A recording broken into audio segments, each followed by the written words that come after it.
For years, I have been convinced that spending excessive amounts of money on home theater was pretty unnecessary. I mean, I just showed you how good a system can sound with a Denon X3900H, but nothing, and I mean nothing, prepared me for the StormAudio Fusion 20 driving my Wilson Audio Sabrina Vs. No home theater system that I have experienced has come remotely close. Not even the most expensive theater I have ever owned has been this good. A lifetime ago, I built an $85,000 all-Meridian system that's roughly 140 grand in today's money, and the Fusion and Wilson combination is light years ahead of it.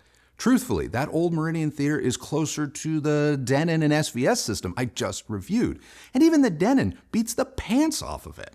My point is, I've been riding the, why bother spending more train for a really long time. And even I did not want to believe that the Fusion was this good. I even unboxed the Denon and gave it the best possible chance of getting close to the StormAudio.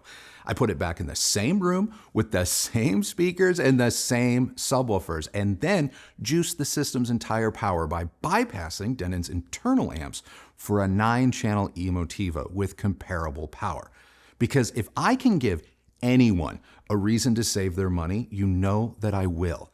And it still wasn't even close. That told me that the difference between Storm and everyone else wasn't just power. It's what happened when amplifier headroom, processing, and calibration all work together. StormAudio didn't just connect a microphone, launch Dirac, and call it a day. They customized my experience around my room, my speakers, and the way I wanted my theater to sound. And if your home theater experience has mostly been limited to, mainstream brands like Denon, Marantz, Yamaha, and Sony, StormAudio probably isn't a name you know very well, and that makes sense. The company comes from the high-end custom install world, and the Fusion 20 combines the flexibility and processing of a high-end surround processor with a 16-channel amplifier all in one chassis. Now that may sound like a more exotic version of something like Denon's A1H. It isn't. The Fusion is more home theater supercomputer than traditional AV receiver. It can process 20 channels, power 16 of them using ICE power amplification, and assign those channels just far more ways than a typical AVR allows. The number of possible configurations with the Fusion is almost limitless. Christy bought me a book on Paris for my birthday, and in that book, Karl Lagerfeld described luxury as the freedom of thought. Now that line stuck with me because, in a strange way, it explains the Fusion. You can configure it almost any way you want, but you don't have to figure all of that out by yourself. Setup and calibration can be handled in person by a dealer or remotely by StormAudio. Powering a complete Wilson audio theater properly would normally require a very serious collection of separates.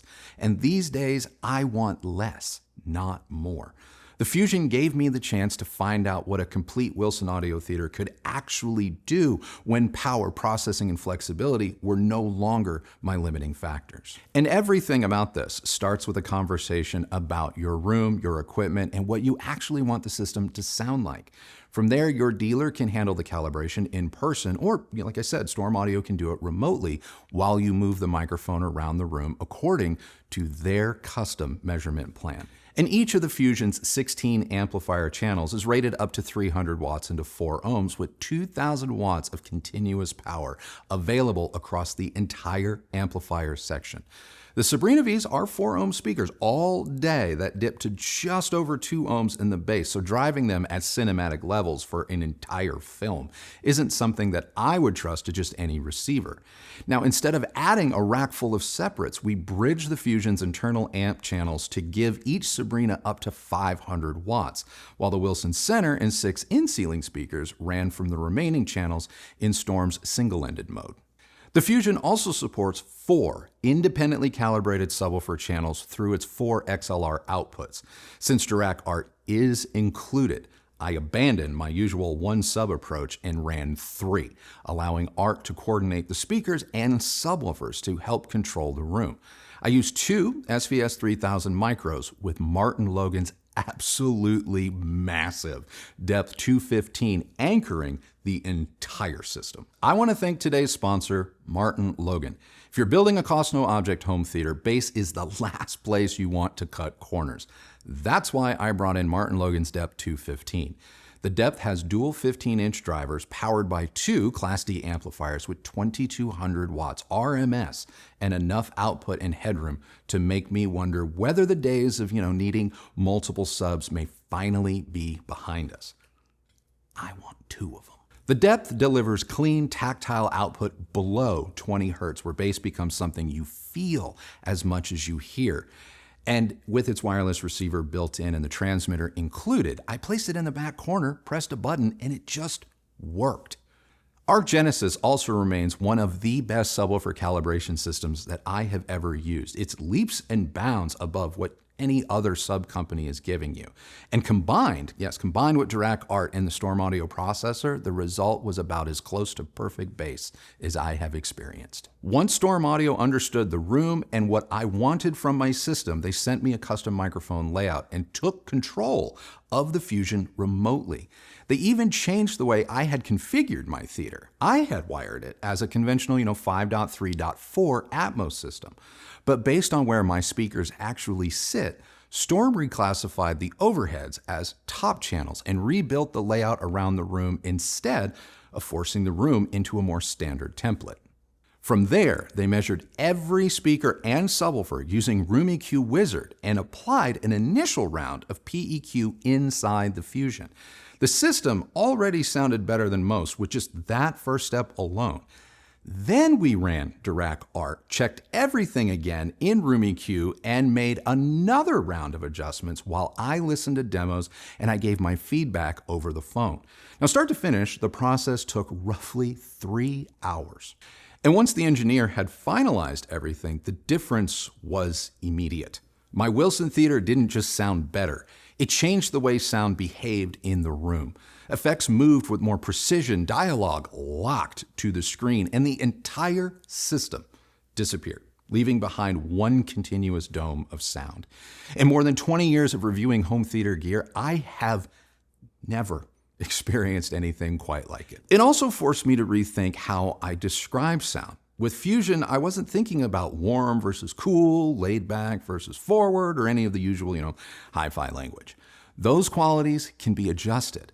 What stood out instead was the immediacy, the precision, the clarity, the placement of everything happening around me. Watching Disclosure Day in Pacific Rim through the Strato K, I heard sound move through my room unlike anything I'd ever experienced before. And that's with using the same in-ceiling clip surrounds and Atmos speakers that I've had for 5 years. The Fusion made them disappear. Sound moved from front to back, side to side, and overhead without a single obvious gap or weak point. Seamless does not do this system justice. This has been the single most effortless Dolby Atmos experience I have ever had in this space. I also heard a level of focus and immediacy that startled me. With all 9 speakers and 3 subwoofers working together and Dirac ART helping control the room, effects didn't just move smoothly. They snapped into place with a speed and precision that I just hadn't experienced before. Take the train sequence in Disclosure Day. There is a moment when our hero's Alfa Romeo gets pinned, alongside a moving train, kicking up gravel as it's dragged along. And I could hear individual stones ricocheting off the car's sheet metal and glass, the train beside it, and the gravel below. Those sounds moved around me in full 360 degrees, and more than once, I caught myself, looking over my shoulder.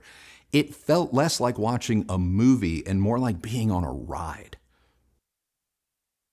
Even with all that chaos, I never lost the dialogue. Voices stayed crystal clear and locked to the actors on screen with more height and width than I've experienced from any center speaker, AV or separates combination in this room. When a character moved across the screen, the voice moved perfectly with them. And Christy never once turned to me and asked, "What did they say?" That alone made me want to pull out the Amex. The Fusion surprised me just as much with music. I've never heard a home theater component deliver 2-channel sound at this level, and I didn't have to limit myself to just 2 channels to get it. I know all the DSP and processing. I know that's going to scare off some diehard audiophiles, but the Fusion gave me the kind of clarity, scale, and control I normally associate with hi-fi stereo systems. It can sit at the center of a serious home theater and still handle music without feeling like a compromise. Of course, nothing this good comes cheap. The Fusion costs 20 grand, which is an insane amount of money for an AVR and an immediate non-starter for most people. But considering the 2-channel integrated amp I just reviewed cost roughly the same, didn't sound as good, or offer anywhere near this level of control, customization, and flexibility, within the high-end world, the Fusion starts to look less outrageous. That doesn't mean the Fusion feels luxurious in every respect. StormAudio clearly designed it with dealers and installers in mind. So making day-to-day changes isn't as simple as it is on, say, a Denon or Marantz. The included remote feels pretty basic, and while the app works, it isn't exactly beautiful. I'm guessing Storm figures that owners are going to use a third-party control system like Crestron or Control4. But at this price, the remote and app should feel and look better than they do. And that's where my Bang & Olufsen system still has the Fusion beat. B&O gets me to a similar level of performance, faster, more easily, and with far less equipment. It also feels more polished day to day, but it costs even more.